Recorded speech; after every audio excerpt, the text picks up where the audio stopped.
deixa marcas fatais. Não há esperança de vida naqueles que não amam a Deus. Não há esperança de um mundo de paz se o homem deixa Deus para trás. A esperança é Jesus, Ele é o caminho.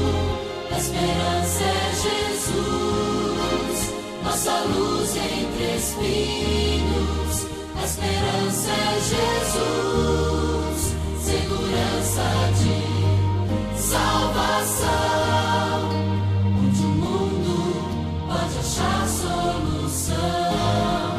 A esperança é Jesus.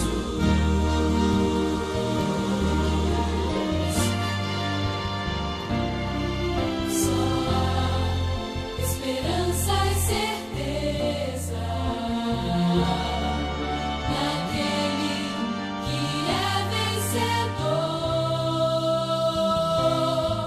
Só há esperança no nome de Deus para um povo que não tem mais amor. A esperança é Jesus, Ele é o caminho. A esperança é Jesus, nossa luz entre espinhos. A esperança é Jesus, segurança de salvação, onde o mundo pode achar solução. A esperança é Jesus.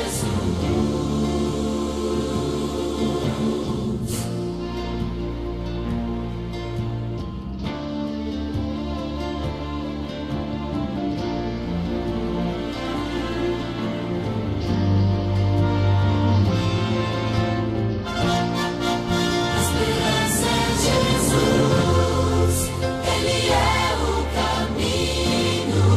A esperança é Jesus, nossa luz entre espinhos.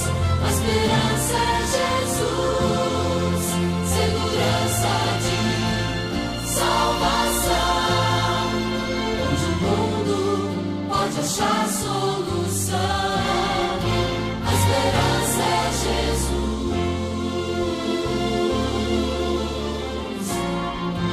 A esperança é Jesus.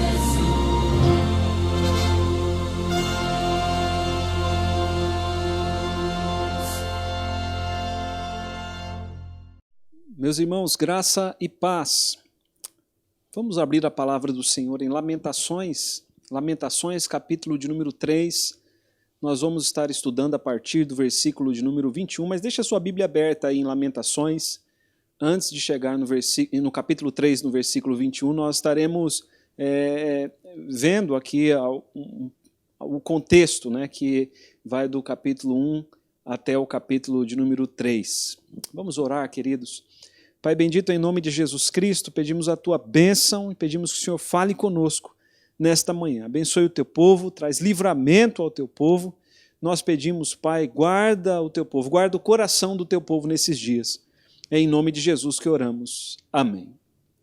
Meus irmãos, nestas EBDs online da quarentena, nós estaremos meditando no livro de Jeremias, no livro do profeta Jeremias, aqui em Lamentações de Jeremias, especificamente no capítulo de número 3, e a nossa intenção é trazer uma palavra de esperança aos irmãos, uma palavra de fortalecimento da fé.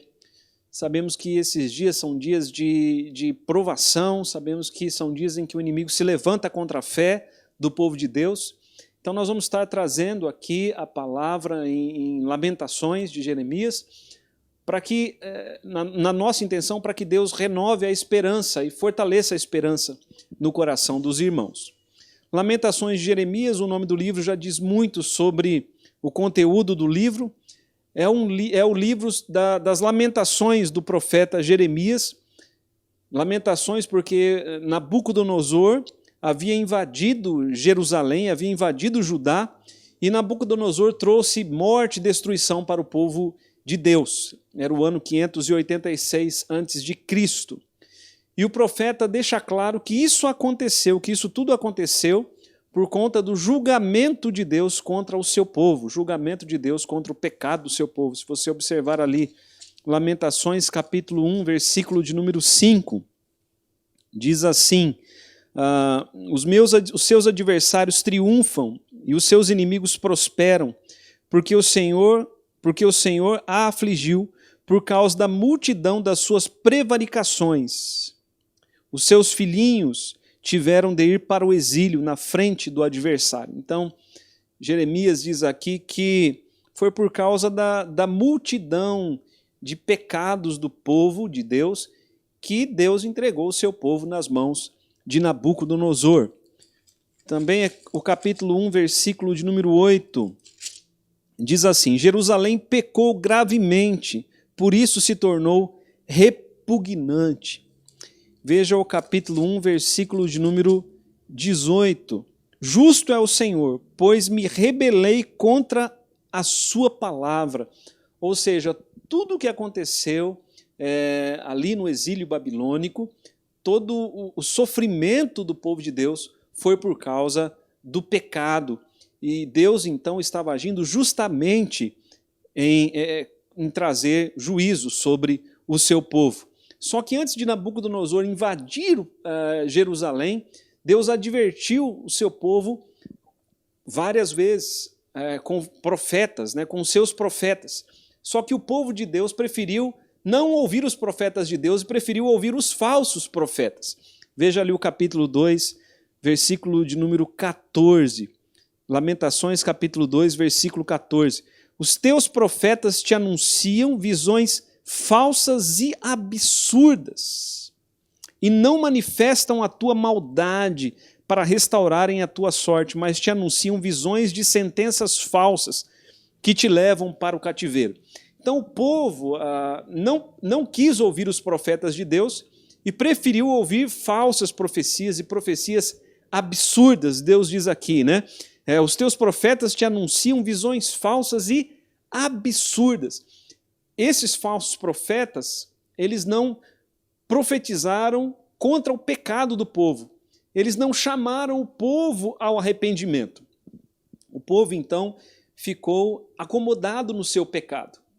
Não foi levado ao arrependimento e, por isso, foi levado ao cativeiro babilônico. Então, meus irmãos, quando nós, pastores, pregamos aqui palavras duras, mas não absurdas, palavras duras, que vêm de Deus, quando nós chamamos o povo de Deus ao arrependimento, é porque Deus ama o seu povo e quer advertir o seu povo contra o pecado. Porque quando há arrependimento, não há punição contra o pecado. Mas quando não há arrependimento, aí então Deus age justamente punindo o seu povo. Então Deus entregou os seus escolhidos nas mãos de Nabucodonosor. Deus, ao fazer isso, estava disciplinando o seu povo. Ação disciplinar que durou por 70 anos. Todo o sofrimento imposto pelos inimigos, após os 70 anos, ou nesse tempo de 70 anos, esse sofrimento levou o povo de Deus ao arrependimento, ao quebrantamento, levou o povo de Deus para mais perto de Deus. Esse tempo de 70 anos de cativeiro fez com que o povo de Deus abandonasse completamente a idolatria. Certamente houve aqueles do povo que não se arrependeram, que mantiveram a dureza de coração e mantiveram o coração impenitente, mas de uma forma abrangente, a disciplina do Senhor trouxe um resultado positivo para o povo de Deus. Do início do livro até aqui, ou seja, do capítulo 1 até o capítulo de número 3, nós temos um texto bastante melancólico. E a realidade estava levando o profeta de Deus à melancolia. Veja o capítulo 3, versículos 17 e 18. O profeta Jeremias diz, afastou-se a paz da minha alma, esqueci-me do bem. Então disse eu, já pereceu a minha glória, como também a minha esperança no Senhor. a realidade do sofrimento estava sendo tão dura que o profeta, ele diz que ele se esqueceu do bem, porque ele só estava vendo a maldade. Ele só estava vendo o inimigo prosperando contra o povo de Deus. Então ele diz, olha, eu me esqueci do bem. E no versículo 18 ele diz, pereceu a minha glória, como também a minha esperança no Senhor. Ou seja, quando os nossos olhos, eles se focam no problema, é isso que acontece. O que estava acontecendo com Jeremias também acontece conosco. Quando os nossos olhos se focam no inimigo, ou naquilo que o inimigo está trazendo de prejuízo a nós então nos esquecemos do bem, por vezes perdemos até a esperança. Mas havia uma outra realidade que era preciso enxergar, e é essa realidade que eu quero levar você a ver. A realidade da fé. Queridos, nós precisamos ver as coisas com os olhos da fé. Essa realidade da fé é que nos faz trazer à memória o que pode dar esperança. Então nós vamos aprender com o profeta Jeremias o que é preciso trazer à memória para ter esperança. Não apenas veremos o que é preciso trazer à memória para ter a esperança ou para manter a esperança, mas veremos o que devemos trazer à memória para enchermos o nosso coração de esperança. Lembrando, queridos, que só é possível trazer à memória fatos que já conhecemos, mas que a dor por vezes nos faz esquecer deles. Então veja o capítulo 3, versículo de número 21, o profeta Jeremias diz, quero trazer à memória o que pode dar esperança. Então aqui nós já temos uma aplicação. Devemos trazer à memória o que pode nos encher de esperança. A expressão hebraica, trazer à memória, pode ser traduzida por fazer voltar o coração. As duas traduções são ótimas. E ambas nos ensinam que devemos alimentar os nossos pensamentos com aquilo que dá esperança, ou devemos fazer voltar os nossos corações àquilo que dá esperança. Nesses dias, algumas emissoras de TV têm mostrado apenas números de mortos pela pandemia e imagens de caixões. Notícias sobre notícias de morte têm causado tristeza e levado à desesperança. Apenas algumas emissoras têm mostrado o número de pessoas que têm se recuperado do Covid-19. E o número daqueles que têm se recuperado ultrapassa os 94%. Pensar nisso é esperançoso. Se nós focarmos no número de mortos e apenas pensarmos nisso, nós perderemos a esperança.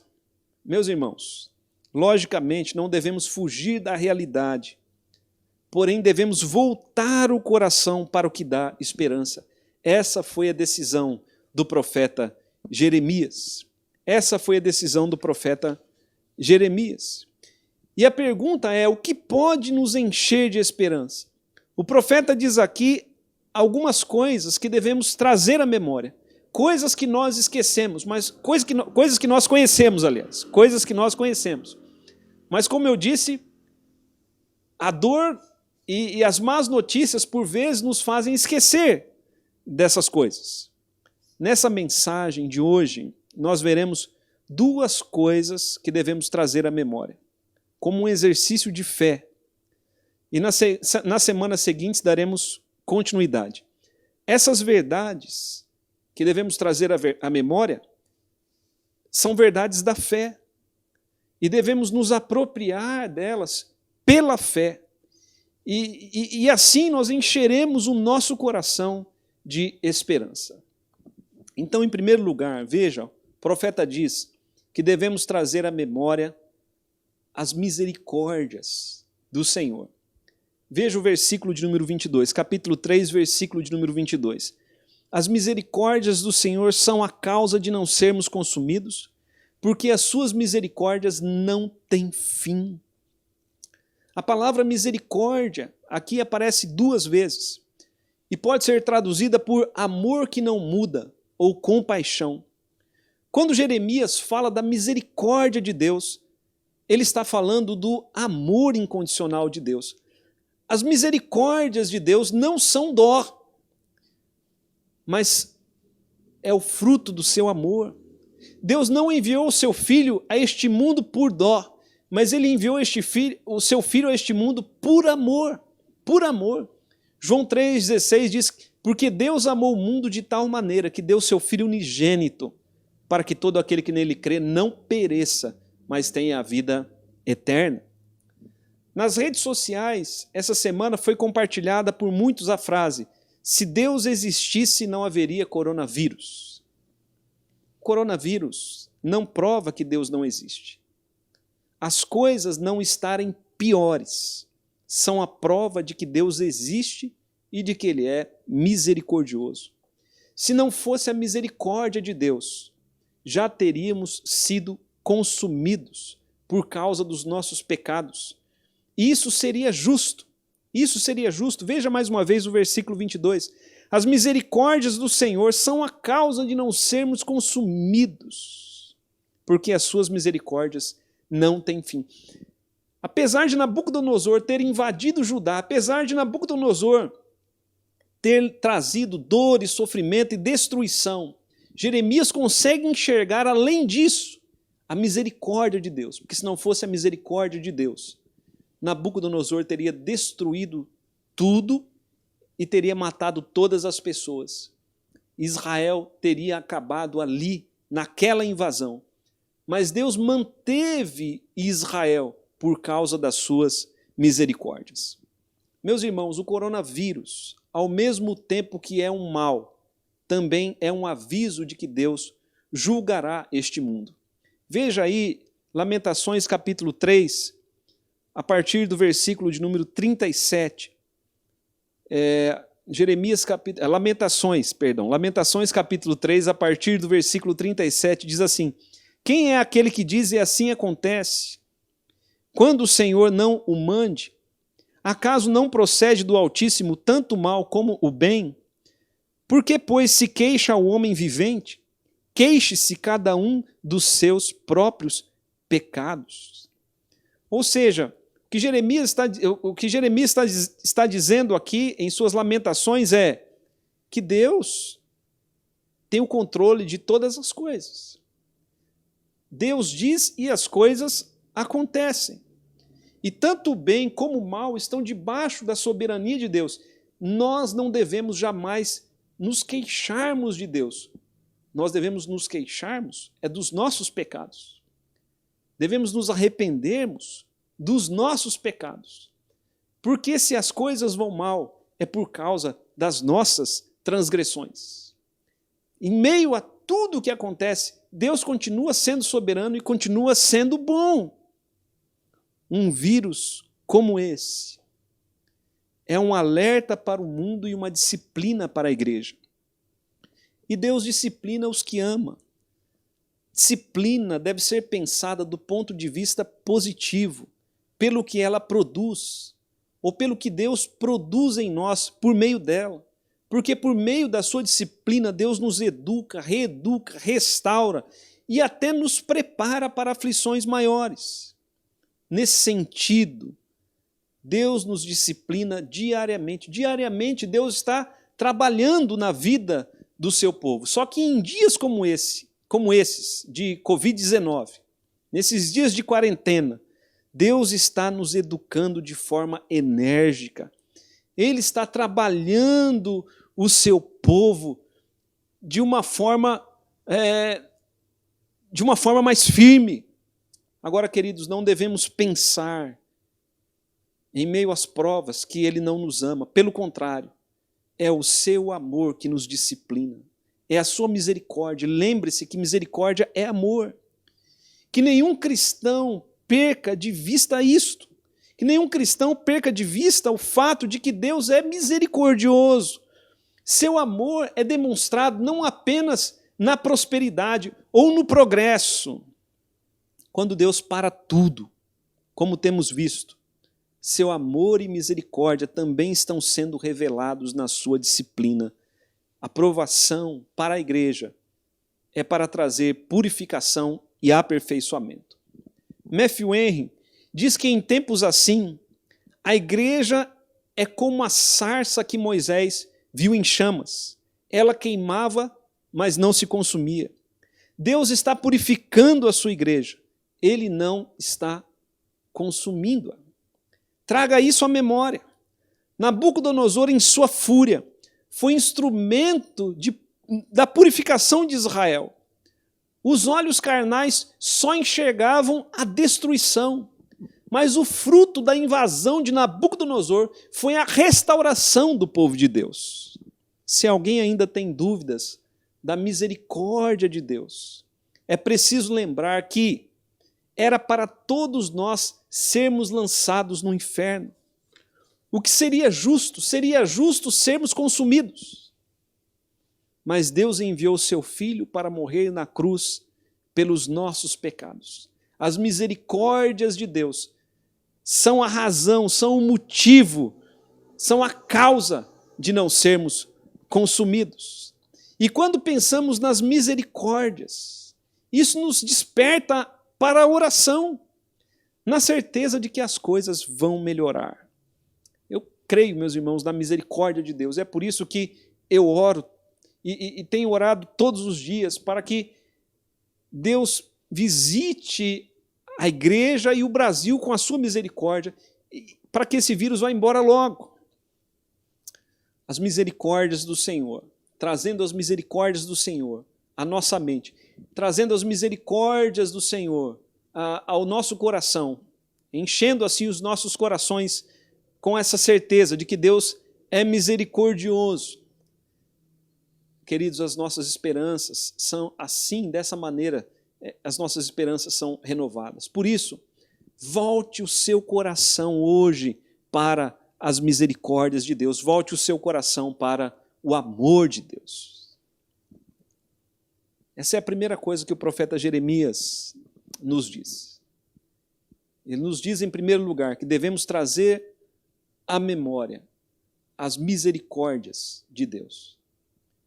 E a segunda coisa que ele diz que devemos trazer à memória é que cada dia é um novo dia e que Deus é fiel. Cada dia é um novo dia e Deus é fiel. Veja o capítulo 3 de Lamentações, o versículo 23. Ele diz, renovam-se a cada manhã, ou seja, as misericórdias do Senhor, que não têm fim, elas se renovam a cada manhã. Grande é a tua fidelidade. No livro de Jó diz que Deus visita os homens a cada manhã. Jó capítulo 7, versículo 18. E o profeta Sofonias diz que Deus traz o seu julgamento manhã após manhã. Sofonias capítulo 3, versículo 5. E o texto que temos diante de nós diz que as misericórdias de Deus, que não têm fim, renovam-se a cada manhã. Grande é a sua fidelidade. Queridos, a cada manhã o amor de Deus é renovado. A cada manhã a misericórdia de Deus é renovada para nós. Isso me faz pensar que, se o coronavírus é um aviso, devemos ficar atentos ao que virá depois. A Bíblia nos fala de uma grande tribulação que a igreja vai ter que passar. E Deus pode estar nos preparando para esta tribulação. Ele nos prepara porque Ele nos ama. E se Deus quer nos levar ao arrependimento, Ele faz isso por amor. Todas as coisas cooperam para o bem daqueles que o amam, daqueles que são chamados segundo o seu propósito. Se Deus quer trazer um despertamento para a sua igreja, se Deus quer levar a igreja a um avamento, se Deus quer produzir um avamento na sua igreja, Ele faz isso por amor. Podemos ter esperança no amanhã, pois a misericórdia de Deus é renovada a cada manhã. Tudo tem um ponto final, que é dado por Deus, segundo a sua misericórdia. Para concluir, o profeta termina ali o versículo de número 23 com a exclamação, grande é a tua fidelidade. Grande é a tua fidelidade, Senhor. Grande é a tua fidelidade. O profeta Jeremias diz isso porque Deus tinha uma aliança com Israel. Deus jamais abandona a sua aliança. Deus é fiel. Deus não é fiel a mim, nem fiel a você, nem fiel aos seus votos. Ele é fiel à sua palavra e fiel à sua aliança. Ele é fiel à palavra dele e à aliança dele. Deus é fiel às promessas dele. E em sua palavra, ele diz que julgaria este mundo e que disciplinaria o seu povo, preparando o seu povo para o regresso de Cristo, se isso fosse necessário, quando necessário. E Deus é fiel. Na sua fidelidade, ele prometeu que nunca quebraria a sua aliança. A aliança de Deus com o seu povo é eterna. E eu e você temos uma aliança com Deus por meio de Jesus Cristo. Se as coisas têm ficado difíceis, devemos nos lembrar que Deus jamais nos deixará, Ele nunca nos abandonará. Ele tem uma aliança conosco. E mesmo quando pecamos ou falhamos, Ele continua sendo fiel. Grande é a fidelidade do Senhor. Ainda que Ele tenha que nos corrigir, Ele continua sendo fiel. E é por causa da aliança que Ele é misericordioso. É por causa da aliança que a sua misericórdia, que não tem fim, se renova para o seu povo a cada manhã. Por mais que as coisas estejam difíceis, não alimente pensamentos duros sobre Deus. Busque-o em oração e confie no seu amor e na sua misericórdia. Descanse na fidelidade do Senhor. Nós vamos continuar estudando Lamentações capítulo 3 na semana que vem. Vamos orar agora. Pai, em nome de Jesus, nós intercedemos pelo teu povo, pela tua igreja, intercedemos, Pai, por todos aqueles que acompanharam esta mensagem e oramos, ó Deus, para que o Senhor ensine o teu povo a trazer à memória aquilo que dá esperança, que o Senhor ensine o teu povo a voltar o coração àquilo que dá esperança. Ó Deus bendito, a realidade é dura e por vezes ela nos faz esquecer do bem, por vezes ela parece que vai roubar toda a nossa esperança, mas, Pai, a nossa esperança está em Ti, nas Tuas misericórdias.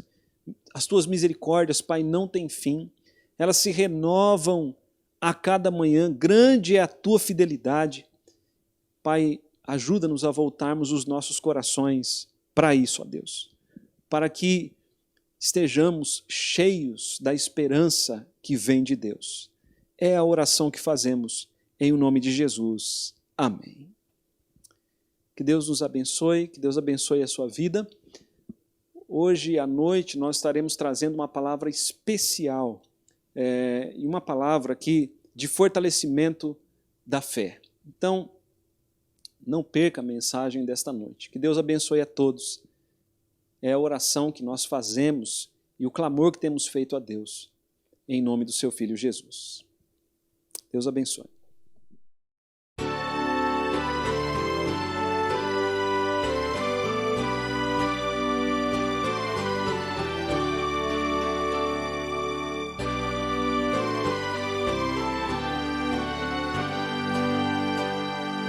Cristo, esperança nossa, vinde, ó salvos, proclamar. Em o eterno Deus bendito, é refúgio singular. É quem guarda, quem protege, quem aos homens quer salvar. Quem aos homens quer salvar. Cristo é esperança.